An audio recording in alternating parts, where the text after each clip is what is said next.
Hey there. Nice to see you again. I hope you are doing well. Today, I want to make you the boss of your data. The topic is called Supervised Learning. Congratulations on your promotion. You are now the supervisor of a huge pile of data. And as the boss, your duty is to make your data shine and excel. Well, that is easier said than done. Your data is a mess, and it does not seem to have interest in excelling by itself. But luckily, you know a thing or two about machine learning. So, what does it actually mean to be the supervisor of your data? It means that you are in charge of giving the data to your AI and to tell it what is to be expected of that data. For example, if you remember the linear regression from my other video, you could tell your AI about different summers and their number of hot days. And each time you do also tell it how much ice cream was eaten that summer.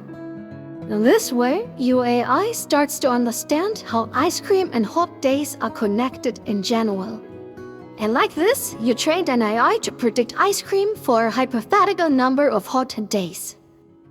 Or if you remember my video about logistic regression, we gave our AI a lot of data about students who took the same exam. But we needed to tell it additionally if the respective student passed or not. Otherwise, there was no chance for it to make sense of the information. So it was up to us to provide the AI with useful data and information to excel. Giving the important and wanted information to the AI is the key takeaway of supervised learning. Each and every AI that learns from data while it is told the correct answer is called supervised. And the opposite of this is called unsupervised learning. This is the dark space of machine learning. Here, our AI is to find patterns and hidden information in our data without us even knowing what might be deep down there. Who knows, maybe it will come back and have learned how to subjugate the human species. And we will all live under the totalitarian reign of machines. Of course, all of this is pure nonsense. The AI is always limited to the very specific data we provide it with. But it is fascinating to see that an AI might surprise us with insights about something we were totally sure to be an expert in. That is why everyone who works with huge datasets ought to let an AI take a look once. One of the most prominent examples is the principal component analysis. Now, this is in general a very fascinating AI. I will make a more elaborate video about this in the future. For now, let me tell you that the PCA evaluates how much impact the change of one variable has on the others. So, if we have a lot of animals in a zoo and we gathered a huge data set about their behaviors over time, and we have occasionally witnessed some animals shivering in fear without any reason, our beautiful rabbits, for example, the PCA might realize that the rabbits are always scared and hide when the bears wake up in the morning. Maybe we have never seen that. Maybe the rabbits hide in anticipation. But either way, it would definitely help to put the rabbits on a compound on the other side of the zoo. This way, they could live in peace without worrying about the bears. And the bears do not have to feel bad about scaring the rabbits. But of course, this concept is applicable to other more abstract topics too. For example, if we work with images, the higher the resolution of the image, the harder it is for our AI to process several of them. They become huge really quickly. The problem? We need a lot of data of the same type to train our AI effectively. PCA excels in this because it is capable of reducing an image to the most important information, and thus making it far easier for our AI to digest lots of complex images. PCA can be the harbinger of other AIs. It can pave the way to make others more effective. It can get rid of noise in the data. It has data that is of no use and just makes it more difficult to process the useful data.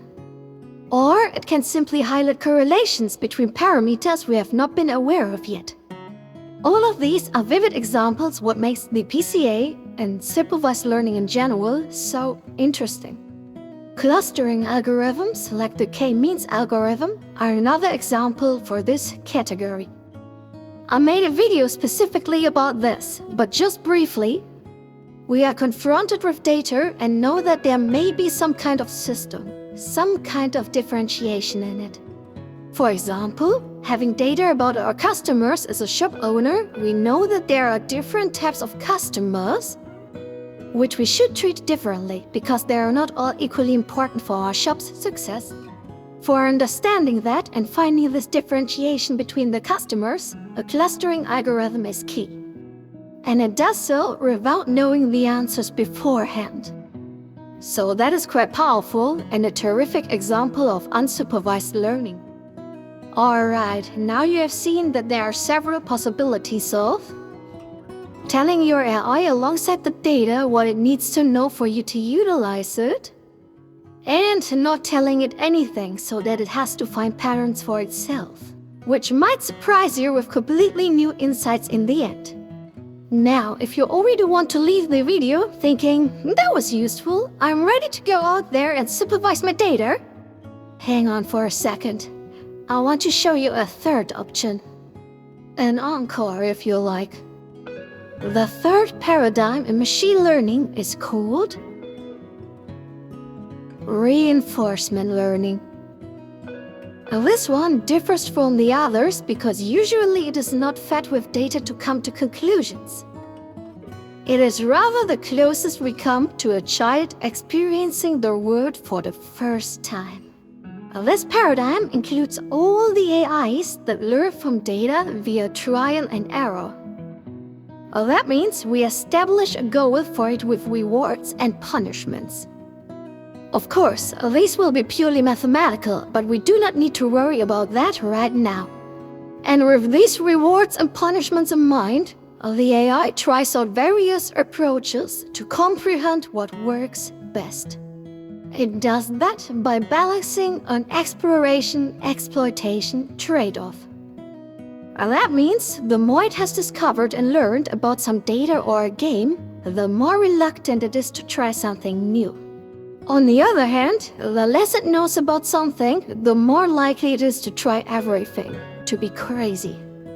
This is actually one of the most fun applications of AI to watch.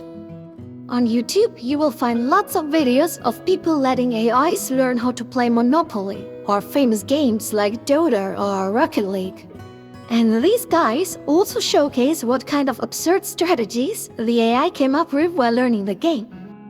There are even championships for this too. But I will make a dedicated video about that, don't you worry. For now, it is important to understand the following. Supervised learning means that we tell our AI what it is supposed to search for and find in the data. Unsupervised learning means that we let our AI roam free in the data and see if it comes up with new insights about it. And reinforcement learning means letting our AI be a child. With trial and error, it fools around. And with enough time and clever reward mechanics, it will eventually figure out how to play games. Often better than humans, actually. But that is a topic for another video. Thank you for watching. If you liked this video, feel free to take a look at my other ones. There, I talked about making your own art, saving tigers, and keeping your AI from developing OCD. See you next time. Bye.